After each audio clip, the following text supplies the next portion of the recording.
ધોરણ 9 ગણિત વર્ષ 18-19 પ્રકરણ 1 સંખ્યા પદ્ધતિ.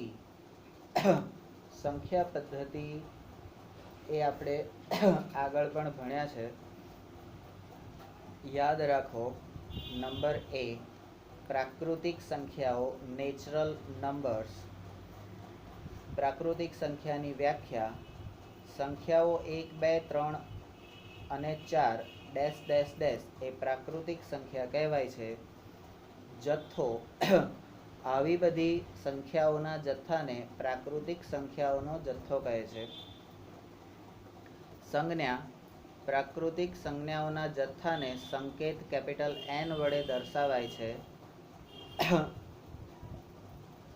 ગણની પરિભાષામાં પ્રાકૃતિક સંખ્યાઓને દર્શાવવાની રીત કેપિટલ N બરાબર છગડિયા કૌંસમાં 1, 2, 3 ડેશ ડેશ ડેશ. નિયમ: સૌથી નાની પ્રાકૃતિક સંખ્યા 1 છે, પરંતુ સૌથી મોટી પ્રાકૃતિક સંખ્યાનું અસ્તિત્વ નથી. પ્રાકૃતિક સંખ્યાઓ અગણ્ય એટલે કે અસંખ્ય હોય છે. નંબર 2 પ્રાકૃતિક સંખ્યાઓ a અને b જ્યાં a લેસ ધેન b હોય માટે a અને b વચ્ચે b ડેશ a ડેશ 1 એ પ્રાકૃતિક સંખ્યાઓ મળે. નંબર બી પૂર્ણ સંખ્યાઓ એટલે બીજા પ્રકારની સંખ્યાઓ છે પૂર્ણ સંખ્યાઓ, જેને આપણે હોલ નંબર્સ કહીએ છીએ. વ્યાખ્યા: પ્રાકૃતિક સંખ્યાઓના જથ્થામાં એટલે ઉપર જે પ્રાકૃતિક સંખ્યાઓનો જથ્થો છે 1, 2, 3, 4 એની અંદર શૂન્ય ઉમેરવાથી, શૂન્યનો સમાવેશ કરવાથી પૂર્ણ સંખ્યાનો જથ્થો મળે છે અને તેને W દ્વારા એટલે સંકેત W દ્વારા દર્શાવાય, કેપિટલ W. ગણની ભાષામાં દર્શાવવાની રીત તો પૂર્ણ સંખ્યા W બરાબર છગડિયા કૌંસમાં 0, 1, 2, 3 ડેશ ડેશ ડેશ છગડિયો કૌંસ પૂરો. નિયમ: સૌથી નાની પૂર્ણ સંખ્યા 0 છે, પરંતુ સૌથી મોટી પૂર્ણ સંખ્યા મળતી નથી અને પૂર્ણ સંખ્યાઓ પણ અસંખ્ય છે. સંખ્યાઓની જ્યારે વાત આવે ત્યારે સંખ્યા એ અસંખ્ય હોય, તમારે જેટલી કરવી હોય એટલી. એના જુદા જુદા નામ આપણે દશકની જે પદ્ધતિ છે, એકમ દશક શતકની પદ્ધતિ, એ પ્રમાણે આપણે સંખ્યાઓના જુદા જુદા નામ 1, 10, 100, 1000, 10,000, 1 લાખ, 10 લાખ, 1 કરોડ, 10 કરોડ, અબજ, 10 અબજ, પછી અબજ પછી ખર્વ, એ રીતે જે એની સંખ્યાઓની જે ગણતરી છે એ ગણતરીમાં ભારતીય શિક્ષણ પદ્ધતિમાં એની હાઈએસ્ટ ગણતરી આપણી ભારતીય શિક્ષણ પદ્ધતિમાં છે. તમે ઘણી વખત વોટ્સઅપમાં જો કોઈ દિવસ મેસેજ વાંચતા હોય તો ભારતીય શિક્ષણ પદ્ધતિના એ જે એકમ વાઇઝ એને જે કહે છે એ બધા શબ્દો એ બહુ જ લાંબા, ઘણા બધા, એટલે એકની પાછળ 15 મીંડા કે 10-20 મીંડા સુધી ની જે સંખ્યા હોય, એકની પાછળ 15 કે 20 મીંડા સુધી, તો ત્યાં સુધીના શબ્દો કે આટલી મોટી સંખ્યા હોય તો એને આવું કહેવાય, એવું ભારતીય શિક્ષણ પદ્ધતિની અંદર તમને જોવા મળે છે. એના વોટ્સઅપ ઘણી વખત આવતા હોય છે.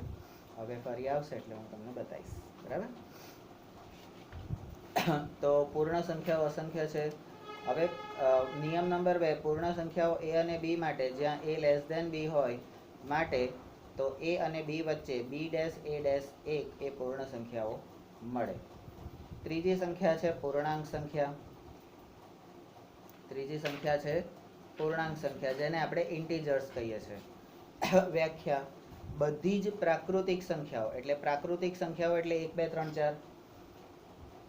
4 તેમની વિરોધી સંખ્યાઓ એટલે 1, 2, 3, 4 ની વિરોધી કોણ? તો કે -1, -2, -3 તથા શૂન્ય એટલે ત્રીજી એટલે પૂર્ણ સંખ્યા, બરાબર? એના જથ્થાને પૂર્ણાંક સંખ્યાઓનો જથ્થો કહે છે અને તેને સંકેતમાં Z દ્વારા, કેપિટલ Z દ્વારા દર્શાવવામાં આવે છે. ગણની ભાષામાં એને દર્શાવવાની રીતમાં કેપિટલ Z બરાબર છગડિયા કૌંસમાં dash dash dash -3, -2, -1 0 1 2 3 dash dash dash છગડીયો કૌંસ પૂરો, બરાબર.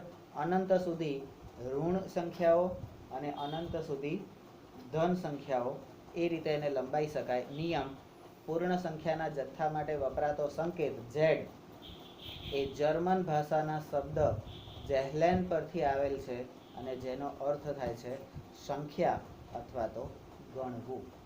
અને મેં કીધું હતું કે જો જેહલેનને સંખ્યા કહીએ, જેહલેનને આપણે સંખ્યા એટલે એક નાઉન તરીકે લઈએ તો એ નાઉન થઈ જાય, બરાબર. અને જેહલેનને ગણવું તરીકે લઈએ તો એ જેહલેન ક્રિયાપદ થઈ જાય, એવું કાલે મેં કીધું.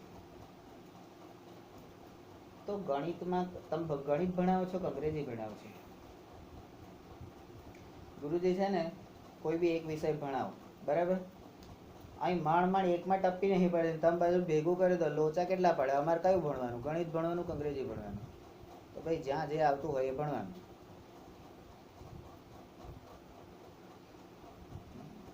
વેરેમાં તમે બરાબર.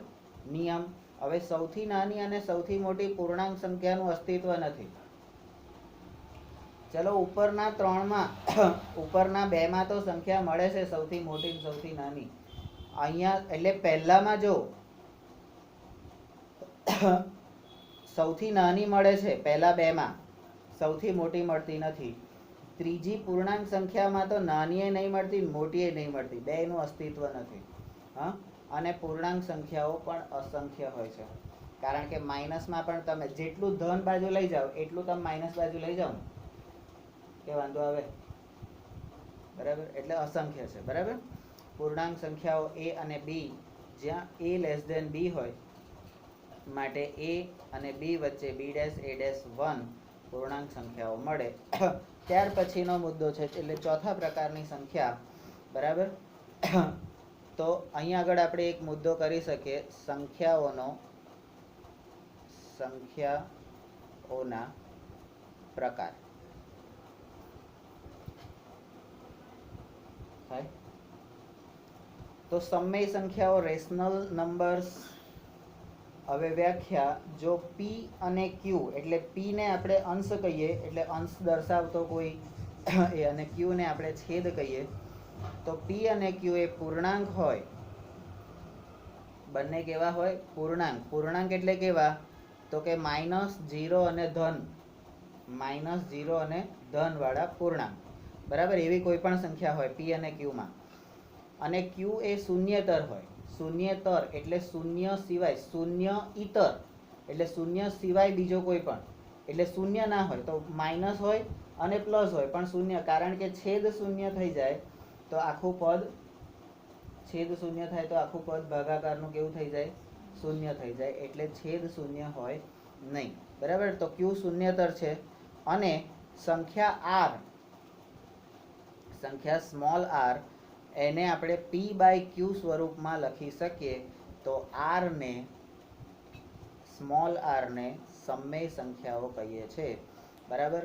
જથ્થો p/q એટલે p ના છેદમાં q, જ્યાં p અને q એ પૂર્ણાંક છે તથા q does not equal to 0 એટલે કે q, અહીંયા આગળ આ બે લીટી અને ચોકડી જે છે, આ બે લીટી અને ચોકડી, તો does not equal to, does not equal to એને ગુજરાતીમાં કહીએ તો બરાબર નથી, એટલે શૂન્ય બરાબર નથી, બરાબર. સ્વરૂપની બધી જ સંખ્યાઓના જથ્થાને સમય સંખ્યાનો જથ્થો કહે છે. સંકેત: તો સમય સંખ્યાઓને કેપિટલ Q વડે દર્શાવવામાં આવે છે. અંગ્રેજીમાં રેશનલ એટલે કે રેશિયો શબ્દ પરથી આવેલ અને Q સંકેત એ અંગ્રેજી શબ્દ ક્વોટિયન્ટ, કેવો? ક્વોટિયન્ટ પરથી આવેલ છે. નિયમ: હવે અહીંયા સૌથી નાની અને સૌથી મોટી સમય સંખ્યાનું અસ્તિત્વ નથી અને સમય સંખ્યાઓ અસંખ્ય છે. આ બધામાંથી આપણે કોમન કાઢવું હોય,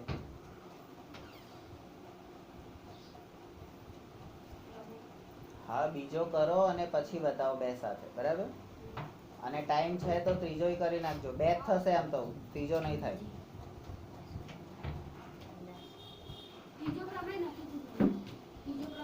એપ એપોલોનિયસનો પ્રમેય છે?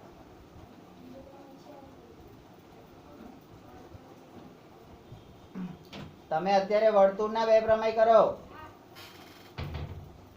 હવે આને યાદ રાખવું હોય તો કે પ્રાકૃતિક સંખ્યામાં 1 2 3 4 બધી ધન, પૂર્ણ સંખ્યામાં આગળ 0 મૂકી દો, 0 1 2 3.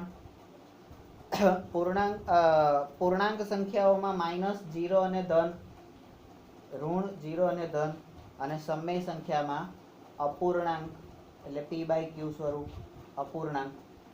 બરાબર? એ બધી એટલે અપૂર્ણાંક એટલે એનો મતલબ એવો નથી કે તમારી આગળની સંખ્યાઓ ના હોય. આ ઉપરની પ્રાકૃતિક પૂર્ણાંક બધી સંખ્યાઓ અંદર આવી શકે. બરાબર? પછી તો કે પ્રાકૃતિક સંખ્યાને n વડે દર્શાવાય, પૂર્ણ સંખ્યાને w વડે દર્શાવાય, પૂર્ણાંક સંખ્યાને z વડે, અને સમય સંખ્યાને r વડે દર્શાવાય છે. Rational number r. બરાબર? હવે જે પ્રાકૃતિક સંખ્યા છે એમાં સૌથી નાની પ્રાકૃતિક સંખ્યા 1 છે. બરાબર? સૌથી મોટી પ્રાકૃતિક સંખ્યાનું અસ્તિત્વ નથી. પૂર્ણ સંખ્યામાં સૌથી નાની પૂર્ણ સંખ્યા 0 છે, સૌથી મોટીનું અસ્તિત્વ નથી. અને પૂર્ણાંક અને સમય સંખ્યાઓમાં નાની કે મોટી બેમાંથી એકેયનું અસ્તિત્વ નથી. તો આ રીતે આપણે આ ચારેયને યાદ રાખી શકીએ કે ના રાખી શકીએ? રાખી શકીએ. બરાબર? હવે આપણને મેં કાલે કીધું હતું એ પ્રમાણે કે ભાઈ સમય સંખ્યાઓનું ટોપિક જે છે એ થોડો મોટો છે, એટલે આપણે આ પ્રાકૃતિક સંખ્યાઓ 5મા 6ઠા ધોરણમાં ભણી ગયા હોઈશું. પૂર્ણ સંખ્યાઓ એના પછીના ધોરણમાં ભણ્યા હોઈશું. પૂર્ણાંક સંખ્યાઓ એના પછીના ધોરણમાં ભણ્યા હોઈશું. અને હવે આપણે ભણવાની છે સમય સંખ્યાઓ. ક્લિયર? જરીક આમ મોટે થઈ ગયું. હા, આટલું બધું મોટે થયું, માણસ તો ભરાઈ જાય. ચલો, તો આટલે સુધી તો આપણે કાલે પણ જોયું હતું, પણ આપણે રેકોર્ડિંગ નહોતું કર્યું એટલે મેં ફરીથી લીધું. કોઈ પ્રોબ્લેમ હોય તો સોરી, તો કહી દઉં. રિક્ષા સ્ટેન્ડે મળે. હવે સમય સંખ્યાઓને p એટલે કે પૂર્ણાંક અને q એટલે કે શૂન્યેતર પૂર્ણાંક હોય એવા p/q સ્વરૂપમાં અનન્ય રીતે, અનન્ય એટલે અનન્ય એટલે ગયા વર્ષે બધું શીખવાડેલું છે. અનન્ય એટલે એકને માત્ર એક. અનન્ય એટલે સમય સંખ્યાઓને p ના છેદમાં q આ રીતે જ દર્શાવાય. અનન્ય, એના સિવાય બીજી કોઈ રીતે એને દર્શાવાય નહીં. બરાબર? તો દર્શાવી શકાતી, પણ આપણે લોચો માર્યો. સમય સંખ્યાઓને p પૂર્ણાંક અને q શૂન્યેતર પૂર્ણાંક હોય એવા p/q સ્વરૂપમાં અનન્ય રીતે દર્શાવાતી નથી. એટલે એક જ રીતે દર્શાવી શકાતી નથી. હવે જે આ ઉદાહરણ આપ્યું છે એ ઉદાહરણ આપણે હેડિંગ તરીકે બહાર કાઢવાનું. એટલે અહીંયા આગળ શું છે તો કે સ્વરૂપ. અહીંયા શું છે? હેડિંગ નીકળશે સ્વરૂપ, અને એના પછી શું નીકળશે? ઉદાહરણ. તો ઉદાહરણ કયું છે? તો 1/4, 2/8, આંખો જલ્દી, 3/12, 4/16. આ બધી સંખ્યાઓ એક જ સંખ્યા દર્શાવે છે. આનો ભાગ પાડો તમે, આના છેદ ઉડાડો તો 1/4 જ આવે. બરાબર? તો આ બધી જ સંખ્યાઓને સમાન સમય સંખ્યાઓ એટલે કે ઇક્વિવેલન્ટ રેશનલ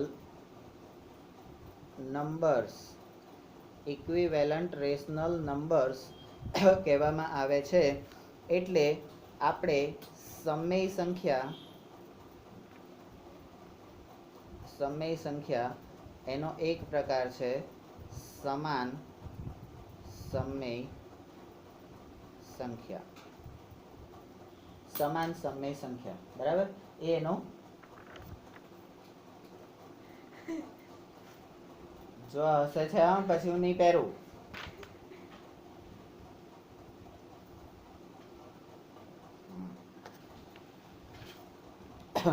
ઇક્વિવેલન્ટ એટલે એક પ્રકાર થયો સમય સંખ્યાનો, બરાબર છે. હવે નંબર આપણે બીજો જોઈએ, પી બાય ક્યુનું સંખ્યા રેખા પર નિરૂપણ. એટલે અહીંયા હવે હેડિંગ આવશે આપણું સંખ્યા રેખા પર નિરૂપણ. હવે નિરૂપણ એટલે શું? તો કે દર્શાવવું. હવે યાદ કરો, 8મા ધોરણમાં આપણે પેલી લીટી મારતા હતા, આમ કરીને આમ લીટી મારતા હતા, અને પછી અહીંયા 0 લખતા હતા, અને પછી ધન સંખ્યા આ બાજુ લખતા હતા, અને માઇનસ સંખ્યા આ બાજુ લખતા હતા. આવું કંઈ કરતા હતા? હે, કરતા હતા? તો એને સંખ્યા રેખા પર નિરૂપણ. તો હવે આ સમય સંખ્યાનું સંખ્યા રેખા પર નિરૂપણ કરીએ ત્યારે આપણે સ્વીકારી લઈએ છીએ કે ક્યુ એ શૂન્ય નથી, અને પી અને ક્યુને એક સિવાયનો પી અને ક્યુને એક સિવાયનો કોઈ સામાન્ય અવયવ નથી. તો આ સામાન્ય અવયવ, આના પછી સામાન્ય અવયવ એટલે કે સામાન્ય અવયવ નથી એનો મતલબ શું? તો કે એટલે કે પી અને ક્યુ પરસ્પર અવિભાજ્ય. પી અને ક્યુ પરસ્પર અવિભાજ્ય એટલે કે કો પ્રાઇમ છે. અવિભાજ્યને અંગ્રેજીમાં કો પ્રાઇમ કહેવાય, એવું ખબર હતી? મને નથી ખબર. દે તાલી. ચલો, હવે સમય સંખ્યાઓ a અને b, જ્યાં a લેસ ધેન b માટે a અને b વચ્ચે અસંખ્ય સમય સંખ્યાઓ મળે. કેટલી સંખ્યા? અસંખ્ય સમય સંખ્યાઓ મળે. અને સમય સંખ્યાઓના જથ્થા ક્યુનો આ વિશેષ ગુણ છે. એટલે આ અસંખ્ય સમય સંખ્યા મળે એ શું છે? વિશેષતા અથવા તો વિશેષ ગુણ. બરાબર. હવે તમને અહીંથી એવું ખ્યાલ આવશે કે આપણે એક એક લીટીમાંથી આપણે જે સમજવાનું છે, આપણે જે યાદ રાખ, એમાંથી કયો પોઈન્ટ કાઢીએ છીએ એ પોઈન્ટ આપણે અહીંયા કાઢતા જઈએ છીએ. એવું તમને ખ્યાલ આવ્યો છે કે નહીં આવતો?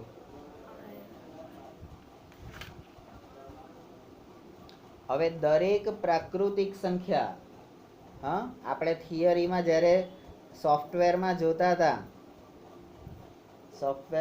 હતા ને પેલું શરૂઆતમાં, ત્યારે આવું આવ્યું હતું ને કે દરેક પ્રાકૃતિક સંખ્યા એ સમય સંખ્યા પણ છે, પણ દરેક સમય સંખ્યા એ પ્રાકૃતિક સંખ્યા ના હોય, એવું બને. ધોરણ 9માં ભણતી બધી છોકરીઓ એ મારી છોકરીઓ હોઈ શકે. ધોરણ 9માં ભણતી બધી છોકરીઓ એ મારી છોકરીઓ હોઈ શકે, પણ હું એ બધી છોકરીઓનો બાપ ના હોઈ શકું.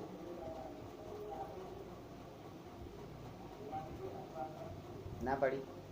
સારું, છોકરાઓની વાત કરીએ આપણે, છોકરીઓની સાઈડ પર. બરાબર. તો અહીંયા આ નિયમ છે, એટલે આ શું છે? ગુણધર્મ છે. શું છે?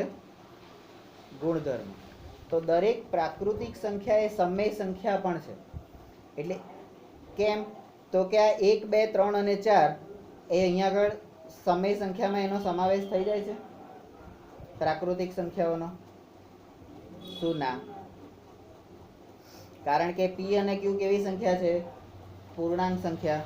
હવે પૂર્ણાંક સંખ્યામાં કઈ કઈ સંખ્યા આવે છે? તો કે પ્રાકૃતિક, એની વિરોધી અને 0. તો ક્યુ ની અંદર પ્રાકૃતિક સંખ્યા, એટલે આ સમય સંખ્યાઓમાં પ્રાકૃતિક સંખ્યા આવી કે નહીં?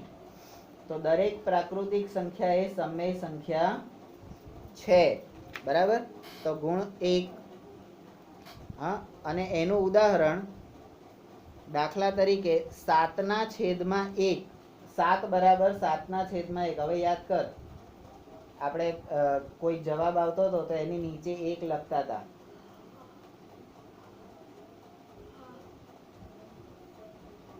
આવ્યું યાદ પોપટલાલ? અને નંબર 2, હવે આ તે જ રીતે એ આપણે ના લખીએ તો ચાલે. દરેક પૂર્ણ સંખ્યા તથા દરેક પૂર્ણાંક સંખ્યા પણ સમમેય સંખ્યા છે. કેમ? તો કે સમમેય સંખ્યામાં કોનો સમાવેશ થઈ જાય છે? પ્રાકૃતિક, પૂર્ણ અને પૂર્ણાંક. આ બધાનો સમાવેશ થતો હોય તો બધી પ્રાકૃતિક સંખ્યા સમમેય સંખ્યા હોય, બધી પૂર્ણ સંખ્યા પણ સમમેય સંખ્યા કહેવાય અને બધી પૂર્ણાંક સંખ્યા પણ સમમેય સંખ્યા કહેવાય. સાદી ભાષાનું ઉદાહરણ આપું. આપણે દત્તને યાદ રાખીએ. દત્ત એક માણસ છે. આપણે દત્તને પ્રાકૃતિક સંખ્યા ગણીએ છીએ. દત્ત એક પ્રાકૃતિક સંખ્યાનો જથ્થો છે. હવે પૂર્ણ સંખ્યા લઈએ તો પ્રાકૃતિક સંખ્યામાં આપણે શૂન્ય ઉમેરી દઈએ. પ્રાકૃતિક સંખ્યામાં શૂન્ય ઉમેરી દઈએ તો પૂર્ણ સંખ્યા મળે.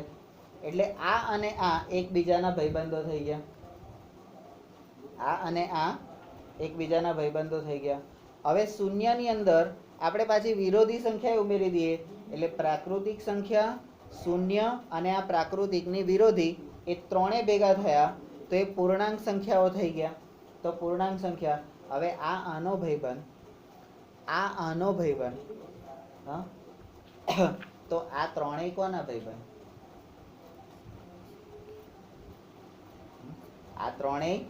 આ ત્રણેયનો સમાવેશ ક્યાં થાય છે? તો કે સમમેય સંખ્યામાં. આ ત્રણેયનો સમાવેશ ક્યાં થાય છે? સમમેય સંખ્યામાં. કારણ કે સમમેય સંખ્યામાં p/q સ્વરૂપ છે. એમાં જે p છે એ પૂર્ણાંક સંખ્યાઓ છે, બરાબર? અને પૂર્ણાંક સંખ્યાઓમાં કોનો સમાવેશ થાય છે? તો કે આનો ને આનો. હા, તો આ ત્રણેય ભેગા થયા તો એનો સમાવેશ કોનામાં થઈ ગયો? કારણ કે આનો છેદ ક્યારેય શૂન્ય થવાનો, આનો જે છેદ એટલે કે q છે, ક્વોન્ટિયન્ટ, એ ક્યારેય શૂન્ય થવાનો નથી. શૂન્ય સિવાયની સંખ્યા છે, બરાબર? તો એ આપણે ધ્યાનમાં રાખવાનું. ચલો હવે નંબર 3, સમમેય સંખ્યાનું દશાંશ સ્વરૂપ. એટલે સમમેય સંખ્યાનું દશાંશ સ્વરૂપ.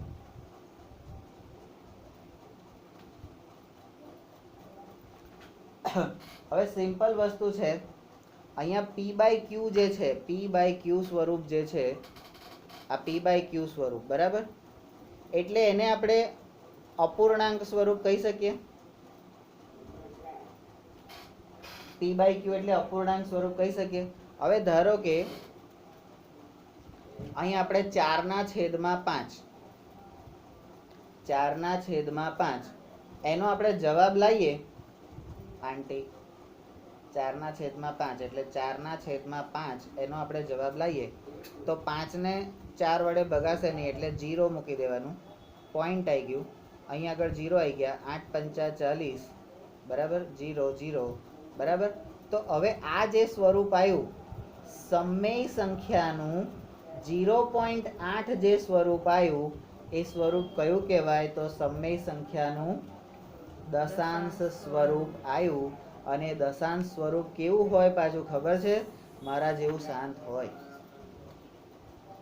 મારા જેવું શાંત હોય. અને આ દશાંશ સ્વરૂપના પાછા 2 પ્રકાર છે. એક તો શાંત હોય અથવા તો કેવું હોય? કલ્પના જેવું અનંત હોય. પણ અનંત હોય એ અનંત પાછું કેવું? તો કે અનંત આવૃત. આવૃત એટલે કેવું? તો કે ગોળ, આવરણ કરેલું. હવે તમે જુઓ, બરાબર? 4/5 નું દશાંશ સ્વરૂપ 0.8 આવ્યું. હા, હવે આ 0.8 એટલે છેદ 0 થઈ ગયું. 0.8 એટલે છેદ 0 થઈ ગયું. એટલે શેષ તમારી 0 થઈ ગઈ, બરાબર. હવે શેષ 0 થઈ ગઈ, હે, તમારે જેટલું જોઈતું હતું એટલું તમને મળી ગયું, બરાબર, સંતોષ થઈ ગયો. હા હા, તો મનને શાંતિ થઈ જાય ને, મનને શાંતિ થઈ જાય કે નહીં, બરાબર. પણ કેટલીક વખત ભાગાકારમાં આપણને એવી સંખ્યા મળે કે અમુક પોઈન્ટ પછી એનો એ જ આંકડો, ધારો કે પછી તમે જેટલા પણ ભાગાકાર ચલાવો ને આગળ, ધારો કે 1.333333, પાછળ તમે ગમે તેટલા ઊંચા નીચા કરો ને તો પાછળ 3.333333 જ આવશે, બરાબર. એ 3 ની સિરીઝ જે આવે છે ને એનો શેષ એ અનંત સુધી આવે છે. એ દશાંશ ચિહ્ન એ અનંત સુધી, એનો અંત નથી આવતો, તો એટલા માટે આપણે એને અનંત કહીએ છીએ, બરાબર. અને અનંત આવૃત, બરાબર, અનંત આવૃત એને કહીએ છીએ. તો શાંત અને અનંત, કારણ કે કેટલાક છેદ આપણે ખબર છે ને. હવે ધારો કે આપણે અહીંયા 100 છે, 100, હા, આ 100 ને આપણે 3 વડે ભાગીએ, 100 ને 3 વડે ભાગીએ, બરાબર, તો કેટલા આવશે? હા, 3 એકા 3, 3 તરી 9, બરાબર, એટલે 10. હવે 3 તરી 9, 1, બરાબર, એટલે હવે પોઈન્ટ મૂકવો પડશે 0. હવે 3 તરી 9, તો હવે પછી જે જવાબ આવશે 33.333333333333. તો એ કેવા પ્રકારની સંખ્યા થઈ ગઈ બચ્ચા? અનંત પ્રકારની. તો શાંત એટલે કેવી? ભાઈ જેટલું મળ્યું એટલું સુખી, બરાબર. 0.8, વાર્તા પૂરી, શેષ 0, જેમ જે કરવું એ કરો, ખાધું પીધું લહેર કરી, પૈસા હજમ, હે, વાસણ ખાલી. અને અહીંયા પેલું અક્ષય પાત્ર જેવું, સાલું ખાવાનું જેટલું ખાઈએ એટલું ખૂટે જ નહીં, બરાબર ને. તો એ અનંત આવૃત એટલે શાંત સ્વરૂપ અને અનંત આવૃત. એટલે અહીં આગળ આપણે સમય સંખ્યાનું એક સ્વરૂપ આપણે જોયું, સમાન સમય સંખ્યા. બીજું સ્વરૂપ આપણે જોયું દશાંશ, અને દશાંશમાં પાછા બે પ્રકાર, શાંત અને અનંત આવૃત. એટલે શાંત એટલે શું અને અનંત એટલે શું ખબર પડી ગઈ? પડી ગઈ? કઈ પડી? હા. હવે એનું ઉદાહરણ, તો અહીંયા આગળ હવે એનું ઉદાહરણ આવો. તો દશાંશ સ્વરૂપના પ્રકાર આપણે જોયા. ઉદાહરણ તરીકે 1/5. કેમ થાય છે તું? 1/5. હવે એકના છે, જો 1/5 તમે એકનો આમ 1નો 5 વડે ભાગાકાર કરો તો 0 પોઈન્ટ એટલે 0, બરાબર, 2, 10, 0, 0, શાંત થઈ ગયા. હે, 0 આવી ગયો એટલે શાંત થઈ ગયા. ભાઈ ખાલી ખમ, હવે કશું નહીં મળે, બરાબર. તો આ પહેલું ઉદાહરણ છે એ કેવા પ્રકારનું છે? શાંત દશાંશ, બરાબર. ત્યાર પછી 12/5, બરાબર. 12/5 એટલે 5 દુ 10, 5 દુ 10, 2 વધ્યા. હવે 2 ભાગ નહીં ચાલે એટલે પોઈન્ટ આવી જશે, 0 મૂકી દો. 2 5 ચોક 20, છેદ 0 0 થઈ ગયા. કયું સ્વરૂપ આવ્યું? શાંત. કયું સ્વરૂપ આવ્યું? શાંત. હવે આ જે 2/3 છે, અરે 2/6, અરે સોરી 2/3, હા, તો આ 2/3 ને અહીંયા આગળ 2 3 નો ભાગ નહીં ચાલે એટલે 0, તો અહીંયા 0 પોઈન્ટ મૂકી દો. 3 છંગ 18, 3 છંગ 18, બરાબર. ફરી આયા 2, હા, તો ફરી 0, બરાબર. 3 છંગ 18. હવે આ 6 6 6 એક અનંત સુધી થઈ જશે, તો એને કયું કહેવાશે? અનંત આવૃત. હા, અનંત આવૃત. હવે આ અનંત આવૃતને દર્શાવવા માટે આ 6 છે એને દર્શાવવા માટે આપણે 6 ની ઉપર સંખ્યાની ઉપર આ 6 ની ઉપર આ જે લીટી કરીએ છે એ લીટીને આપણે શું કહીશું? 6 બાર. શું કહીશું? 6 બાર. એટલે ઉપર જે લીટી કરીએ છે એને શું કહીશું? બાર. શું કહીશું? બાર. હા, હવે એના પછી જુઓ 1.1/6 એનો પણ તમે આ રીતે ભાગાકાર કરો. તમે ભાગાકાર કરતા જશો એટલે તમને ખબર પડી જશે કે આ પાછળનો છગડો એ રિપીટ થતો જશે. પાછળનો છગડો એ રિપીટ થતો જશે. હવે રિપીટ થાય એટલે એને અનંત આવૃત કહેવાય. બરાબર? હજી આની અંદર એક એવી સંખ્યા આવશે કે જ્યાં આગળ આખું એક ઝુમખું એટલે 0.131415 એવું એક ઝુમખું આવ્યું. એના પછી ફરીથી પાછું એ ઝુમખું ફરીથી રિપીટ થશે 13 14 15. પછી ફરીથી ઝુમખું થશે 13 14 15. ફરી 13 14 15. એટલે તમારે એ આખું ઝુમખું જે છે એટલે અનંત આવૃતમાં પણ પાછો પ્રકાર છે. અનંત આવૃતમાં એકની એક સંખ્યા એક જ આંકડો જો રિપીટ થાય તો એ અનંત આવૃત, અને એમાં એક આખું ઝુમખું જો રિપીટ થતું જાય તો એને પણ જુદું એક સ્વરૂપ છે. આગળ આવશે. આપણે 9મા ધોરણની પહેલી ચોપડી જે હતી આગળની એની અંદર એ વસ્તુ આપેલી હતી. તમારામાં આવશે જ, નહીં હોય તો આપણે અલગથી એને સમજાવીશું. એની પ્રોબ્લેમ? બરાબર. હવે ત્યાર પછી આપણે બે ભિન્ન સમય સંખ્યાઓ વચ્ચેની સમય સંખ્યાઓ આપેલ બે ભિન્ન સમય સંખ્યાઓની વચ્ચેની સમય સંખ્યાઓ એટલે બે જુદી જુદી સમય સંખ્યાઓ. એટલે અહીંયા આગળ આપણે સમય સંખ્યાઓ લઈએ b'(a'1) બરાબર. એવી બે સંખ્યાઓની વચ્ચેની સમય સંખ્યાઓ. પણ એ સંખ્યાઓ કેટલી હોય તો આગળ ગુણધર્મમાં આપણે જોઈ ગયા છે કે એ સંખ્યાઓ કેટલી હોય?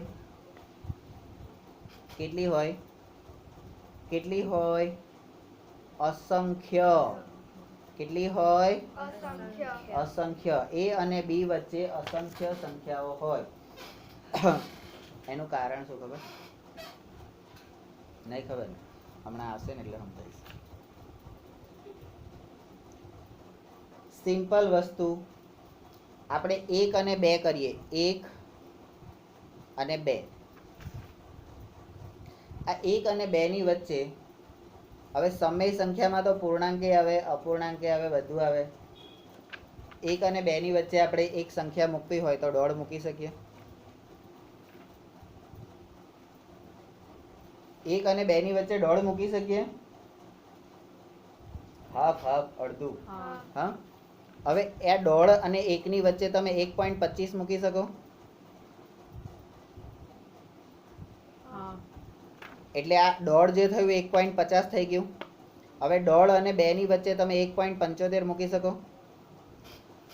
હવે આ 1 અને 2 ને હવે જો અહીંયા એક ખાલી બે જ સંખ્યા હતી, એની અંદર આપણે 3 બીજી સંખ્યા ઉમેરી. હવે એને થોડું પહોળું કરો, ઝૂમ કરો. તો તમને 1 અને 1.25 એનું અડધું, 1 અને 1.25 એનું અડધું તમને મળશે એટલે એ સંખ્યા મળે. પછી એનું અડધું કરો એટલે એ સંખ્યા મળે. એનું અડધું કરો એ સંખ્યા, એનું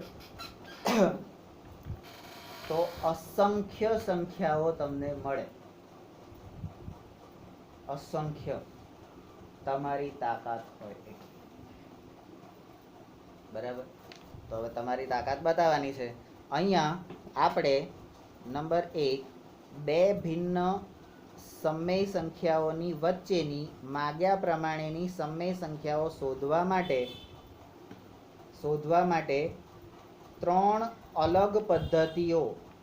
અલગ પદ્ધતિઓ વાપરી શકીએ. પાછી સમય સંખ્યા શોધવા માટેની પદ્ધતિ. હા, તો આપણું હેડિંગ કયું હશે? તો પદ્ધતિ.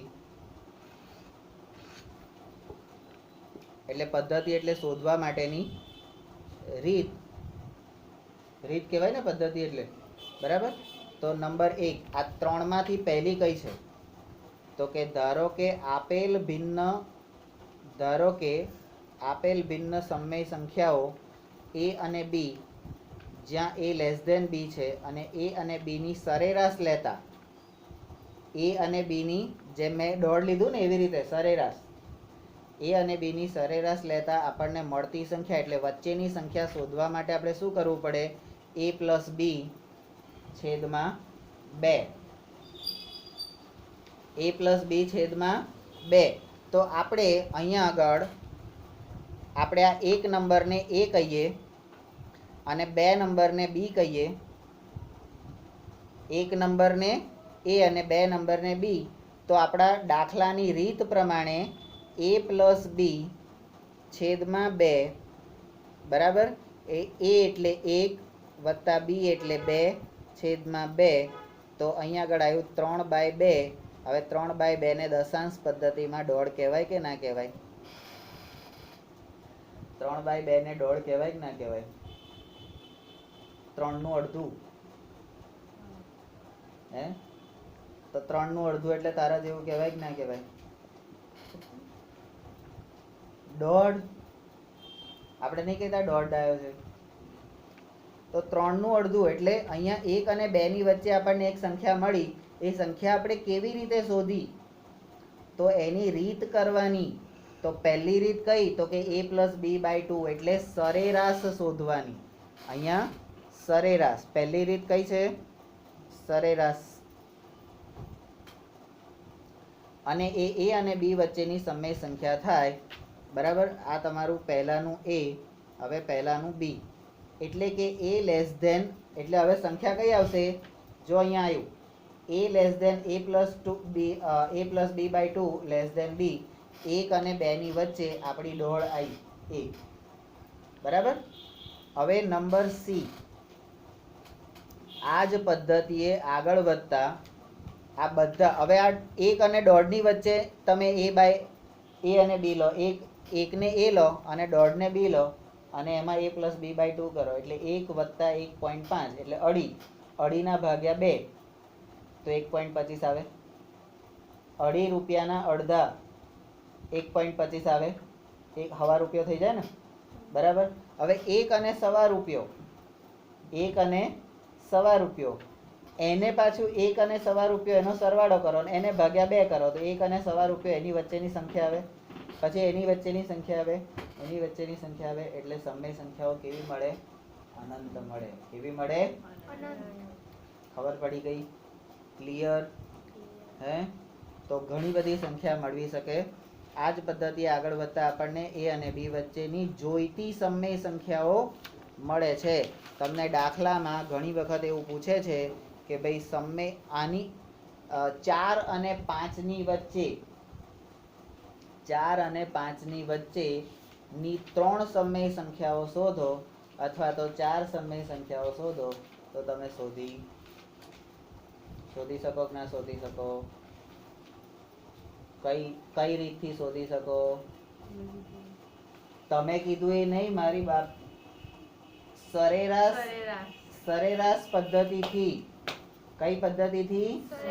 સરેરાશ પદ્ધતિથી આપણે શોધી શકીએ. હવે બીજી રીત આવી. બરાબર. હવે બીજી રીત તો a અને b ને સમચ્છેદી સંખ્યાઓ તરીકે a અને b ને સમચ્છેદી સંખ્યાઓ તરીકે દર્શાવો. સમચ્છેદી એટલે શું? સમચ્છેદી એટલે સરખા છેદવાળી. સરખા છેદવાળી અથવા તો જેને સરખી રીતે આપણે ઘણી વખત ખબર છે એવા દાખલા હોય છે કે આપણે અંશ અને છેદમાં બંને સંખ્યાઓ જે હોય એને 2 વડે ભાગી શકીએ. ઉપર 40 હોય નીચે 20 હોય તો આપણે બંનેને 2 વડે ભાગી શકીએ, બંનેને 10 વડે ભાગી શકીએ. એટલે અંશ અને છેદને સમચ્છેદી સરખી સંખ્યા વડે એને છેદી શકાય. બરાબર. એવી સમચ્છેદી તરીકે દર્શાવો. અને ત્યારબાદ એટલે એમાં a પછી અને ત્યારબાદ a અને b વચ્ચેની કેટલીક સંખ્યાઓ શોધવી છે. કેટલી સંખ્યાઓ? હવે સમચ્છેદી બન્યા પછી કેટલી શોધવી છે એ મુજબની સમાન કેવી? સમાન સમય સંખ્યાઓ. સમાન સમય સંખ્યાઓ એટલે અહીંયા સમછેદી પદ્ધતિ. પહેલી પદ્ધતિ કઈ હતી? સરેરાશ. પહેલી પદ્ધતિ અને બીજી પદ્ધતિ સમછેદી. બરાબર. હવે ત્રીજી પદ્ધતિ, તો ત્રીજી પદ્ધતિ કઈ છે? તો કે દશાંશ. દશાંશ સ્વરૂપ. બરાબર. તો ત્રીજી પદ્ધતિમાં એ અને બી ને દશાંશ સ્વરૂપમાં દર્શાવો એટલે 0.8, 0.66, 33.33 આવી રીતે એને દશાંશ પદ્ધતિમાં દર્શાવો અને ત્યારબાદ એ અને બી ત્યારબાદ દશાંશ સ્થળની જમણી બાજુના અંકો, દશાંશ સ્થળની જમણી બાજુના અંકો પછી જોઈતા પ્રમાણમાં શૂન્યો ઉમેરો. જોઈતા પ્રમાણમાં શૂન્ય ઉમેરવાના છે. બરાબર. તો એ શૂન્યો કેવી રીતે ઉમેરશું? આપણે શૂન્યાને કેવી રીતે ઉમેરશું? પેલો શૂન્યો લા, અરે યાર પેલો શૂન્યો રબારી નહીં, એને આ દશાંશ ચિહ્નમાં દશાંશ સ્થળની જમણી બાજુએ અંકો પછી શૂન્યને ઉમેરવાનો છે. તો એ શૂન્યને કેવી રીતે ઉમેરીશું એમ કે છે. અને પાછું કે જોઈતા પ્રમાણમાં શૂન્યને ઉમેરવાનું એટલે આખો શૂન્ય હોય આખો શૂન્ય નહીં ઉમેરી દેવાનો, એનો અડધું અડધું જે કંઈક જોઈતું હોય ને એટલું જ ઉમેરવાનું. હવે એ શૂન્યની વાત કરીએ છીએ. કોની વાત કરીએ છીએ? શૂન્ય. અહીંયા શૂન્ય એટલે શું? ઝીરો. શૂન્ય એટલે શું? અને ઝીરોની શોધ કોણે કરી હતી ભાઈ? દત્તભટ્ટ. કોણે કરી હતી? આર્યભટ્ટ. બરાબર. તો એ આપણે ધ્યાનમાં રાખવાનું છે. તો આ આપણી થિયરી અહીંયા નવનીતની રીતે, બુકની રીતે આપણે નથી લીધું, નવનીતની રીતે આપણી થિયરી પૂરી અહીંયા થઈ. હવે અહીંયા યાદ રાખોની વિશેષ સમજના દાખલા છે. બરાબર. અહીંયા 42 મિનિટ થાય છે એટલે આપણે વિડીયો એ કરી દઈએ, બંધ કરી દઈએ ને, કારણ કે બહુ લાંબો થઈ જશે તો પ્રોબ્લેમ થશે ને.